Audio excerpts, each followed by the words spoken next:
আমরা মেয়েরা কিন্তু গার্লস ডে আউট করতে ভীষণ পছন্দ করি, আর ডে আউটটা যদি হয় পছন্দের মানুষগুলোর সাথে তাহলে তো কোনো কথাই হয় না। চলো তোমাদের আজকে দেখাই যে আমরা সবাই মিলে আজকের দিনটা কেমন ভাবে কাটালাম। আমরা দুজনেই কিন্তু ম্যাচিং করে করে দুটো টপ পরেছিলাম। তারপর এই রোদের মধ্যে বেরিয়ে পড়লাম ছাতা। ট্রেনে করে আমরা পৌঁছে গিয়েছিলাম দমদম স্টেশন। দমদমের 1 নম্বর প্ল্যাটফর্ম থেকে বেরিয়ে কিন্তু একটা ফুলের দোকান আছে, যেখানে কিন্তু সারা বছর বিভিন্ন ধরনের গোলাপ আর বিভিন্ন ধরনের ফুল পাওয়া যায়। সেখান থেকেই প্রথমে আমরা দুটো গোলাপ কিনে নিলাম। তারপর রাস্তা দিয়ে হাঁটতে হাঁটতে কিছু গাছ দেখতে পেলাম, আর ফুলের গাছ দেখতে পাওয়া মানেই তো সেখানে দাঁড়িয়ে যাব, কিছুক্ষণ ফটো তুলবো, কিছুক্ষণ ফুলগুলোর গন্ধ নেব, তারপর সেখান থেকে বেরোবো। ওইখান থেকে বেরিয়ে আমরা চলে গেলাম রুমের দিকে, কারণ যত সময় বাড়ছিল আমাদের খিদেও তত বাড়ছিল। আর আজকের দুপুরের মেনু ছিল পোলাও আর পনির। পোলাওটা কিন্তু ওরা দুজনে মিলে সকাল থেকে রেডি করে রেখেছিল, আমরা শুধু যাওয়ার পর ওটা একটু গরম করা হলো।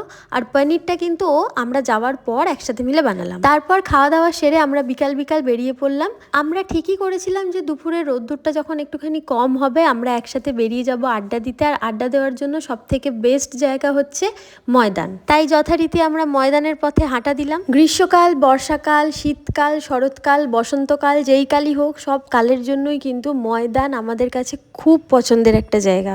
এই মাঠে বসে যে মিষ্টি একটা হাওয়া পাওয়া যায় না, সেইটা কিন্তু খুব ভালো লাগে গরমকালে। আমরা ওইখানে কিছুক্ষণ বসে উনো খেললাম, আরও গান করছিলাম সবাই।